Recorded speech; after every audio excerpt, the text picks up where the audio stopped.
What's going on, everybody? Thank you all so much for tuning in to another episode of Mikasa Sukasa, and I am your host, Niko House. I want to ask you all to join our one follow, $1 campaign on Patreon. You can join that campaign by clicking on the Patreon link in the description below or going to www.patreon.com/Mikasa Sukasa. Let's show the mainstream media that if they will not invest in the truth, then we will, of course, invest in those who do. Now, many of you all have been following the FISA memo investigation.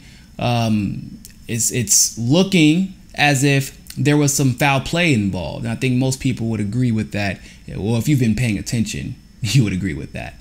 However, there was a new development yesterday saying that the Inspector General of the Department of Justice will investigate the handling of the FISA warrant by the FBI. But Trump had a problem with this. Of course, as usual, he voiced his opinion on Twitter, and he said, why would Jeff Sessions get Michael Horowitz, who is the Inspector General, to take care of this, considering that, one, he has no prosecutorial power, and two, this guy, the Inspector General, Michael Horowitz, is one of Obama's appointees, or as Trump put it, one of Obama's guys. Now, many people on Twitter were wondering if there were any truth to that claim, as in the claim that we should be worried and maybe not going through Michael Horowitz. And actually, there is truth. There is truth to that claim. What people don't know is that Michael Horowitz was indeed appointed directly by Barack Obama. Not only was he appointed by Barack Obama, but he even worked for James Comey. In the early 1990s, he worked for James Comey. While James Comey was the U.S. Attorney of the Southern District of New York, he was the Assistant U.S. Attorney of the Southern District of New York. And him and Comey are still on good terms. And just as another side note, Michael Horowitz's job as an attorney was to defend white-collar criminals. That was his focus. So he was kind of okay with corruption, and even defended it for profit. So the answer is yes, Trump was right. I know it's hard for a lot of people to take in sometimes, but yeah, in this case, he was correct. But I think it really poses a deeper concern, which is the concern that our officials are being appointed by people who are going to use them for their partisan games, their partisan politic games.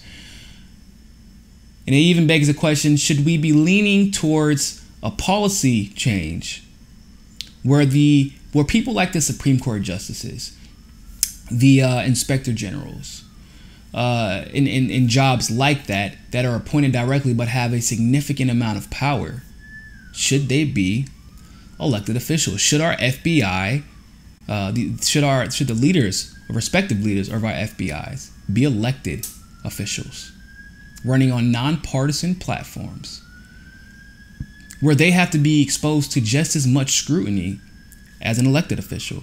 Because if I vote for Barack Obama or Donald Trump or Bernie Sanders or Hillary Clinton, I know about them, but if they have any nefarious intentions that they want covered up by any department of any investigative department, intelligence department, or judicial department, all they have to do is appoint the person who I don't know much about and take it from there. And then usually, if they're establishment, the Congress will confirm them. Not really excited about that. I think that it really should be addressed. The fact that Obama could appoint somebody who, by the way, started an investigation into the Hillary Clinton email scandal in January 2017, and it wasn't real, and he didn't do anything. Michael Horowitz did not do anything.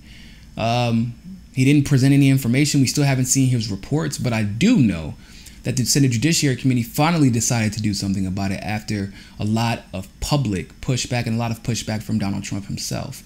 So he hasn't even done his job thus far, and yet we're giving him another task for him to carry out until the 2020 election.